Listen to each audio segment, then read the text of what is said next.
can. Baby love. I kind of feel sorry for people who think this way. Like, if I gave you the literal secrets to the universe, oh, secret to life, and you're still like, nah.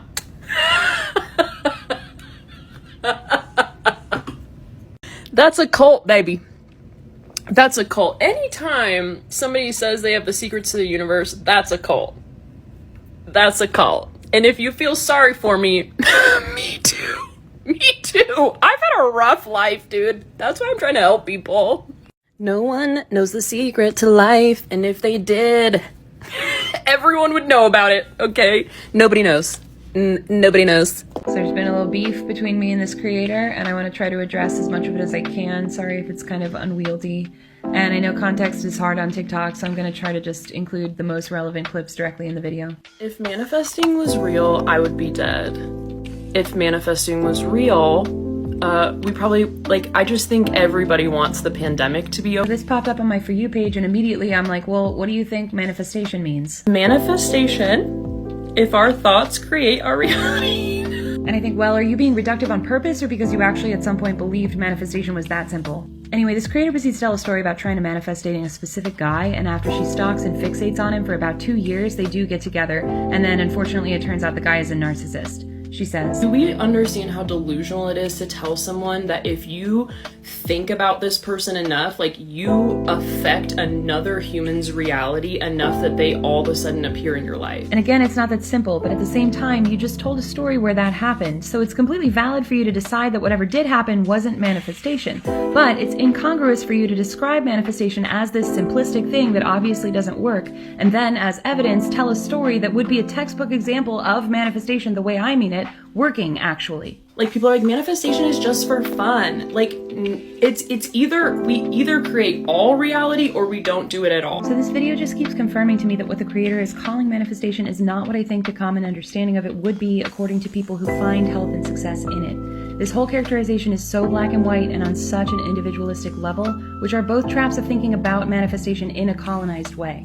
So I made a response video, and I think one of the first things I said was particularly triggering, which was, but it kind of sounds to me like that video is describing how manifestation actually does work. And I'm guessing it was triggering because the sentiment from the flying monkeys was that I was invalidating her experience. Especially considering the context of the rest of what I said, though, I don't think I was. Because I wasn't saying you're wrong and you just weren't good enough at it. Instead, I was saying you were arguing that manifestation doesn't work, but it struck me that you were punching holes in a straw man, and then when you described what actually did work, that sounded to me like how I would describe manifestation. What I didn't intend was to invalidate the experiences of people who just don't believe in manifestation or whose experience with it was harmful. And here's me in the next video trying to clarify that. And like, I don't really have any hate toward anybody that doesn't feel like what I'm talking about works for them or is for them, or they feel like they've been burned by trusting in it, because I know that's out there.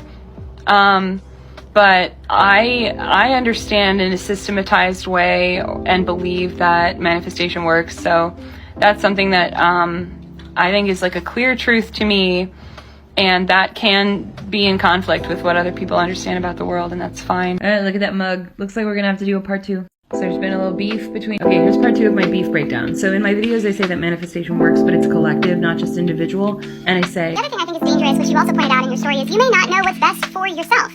And I don't think other people outside of yourself are able to say that for you, but the universe might know better. And I do think I said this in particular in kind of a sloppy way, but when I say the universe, I don't mean anything external from yourself or myself. And when I say you don't always know what's best for you, again, sloppy wording, but I only mean in a conscious or surface level way. I also realize it's not my place to judge whether a given choice someone else made was best for them, but the story is about someone making choices that they later realize were not the healthiest, and that happens to all of us at some point. So there are 3 video responses to what I said, and I'm gonna unpack as much as I can, but I won't get to everything. The first video doesn't have much to address, except the creator uses science as a buzzword a lot, which, as an aside, is not the powerhouse of answers some people think it is. Science is a good system for testing provable hypotheses, and all else equal, I generally trust it.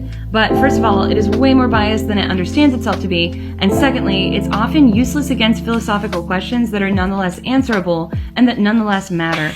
Not to mention that in a broader sense, science is really any systematized field of study about the behavior of some part of the natural world. And by that broader definition, what I do in manifestation is also a science. In the second video, she says, My favorite thing about what you're saying and all the comments and people who think that I don't understand manifestation after I did it for 10 years in a million different ways, in modalities and groups and everything, is that no one asks me. No one says, how did you almost die from this? How did you almost go into psychosis from this? How is this racist? How is this ableist? This is strange to me because you have a channel where you talk about all that and you have a following for it. Just like on my channel, I talk about my lived experience, which includes deconstructing racism and ableism to find spiritual truth and healing underneath.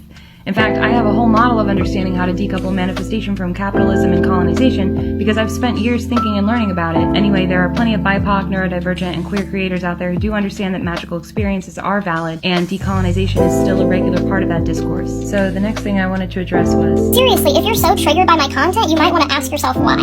I did, or I wouldn't have made a video mentioning it. I don't see being triggered as bad because it shows me that there's something to address, and what that is either my ego or my intuition telling me something that's happening is not okay. So every time I get triggered, I think about it, and the reason I made a video responding to this instead of just not was that I decided it wasn't my ego, it was a problematic misrepresentation about something I believe in. So yeah, running short on time, in general I do feel like a few times these responses try to invalidate my lived experience and assume that I would only hold my position because I haven't educated myself about racism or ableism, because it's the only possible way to believe in manifestation, when in reality I started from a position of being an atheist who was well educated in critical theory, psychoanalysis, and other related fields, and who came to believe what I do after years of study and thought.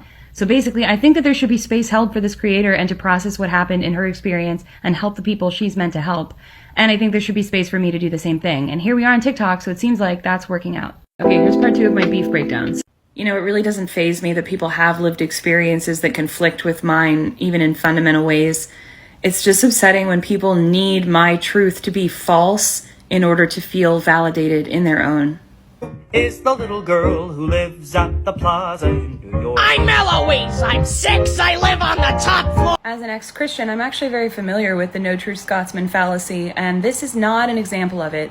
First of all, because I am not trying to claim that I am right and this other person is wrong, but instead that I am right even though this other person insists that I am wrong, okay? Secondly, the no true Scotsman fallacy applies to somebody who has knowledge about, say, a religion that they've left.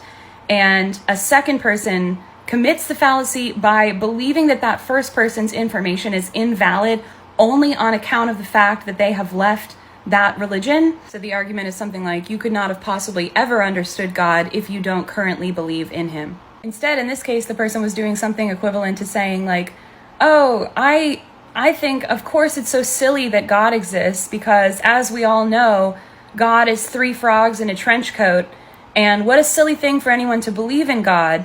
And as evidence, I'm going to share a story with you where I prayed and then I got the thing that I prayed for. Isn't it delusional that I believed in God? Because obviously the immediate response is, what do you mean by God? That's not what I mean when I say God. So see, I don't need this person to believe in God, or let's go back to manifestation. I don't need this person to believe in manifestation because to me, one of the core parts of the definition of manifestation does not include that it will automatically reveal itself to everyone and work for everyone, and that if this person was incapable of manifesting in like a healthy or successful way, that makes them lesser.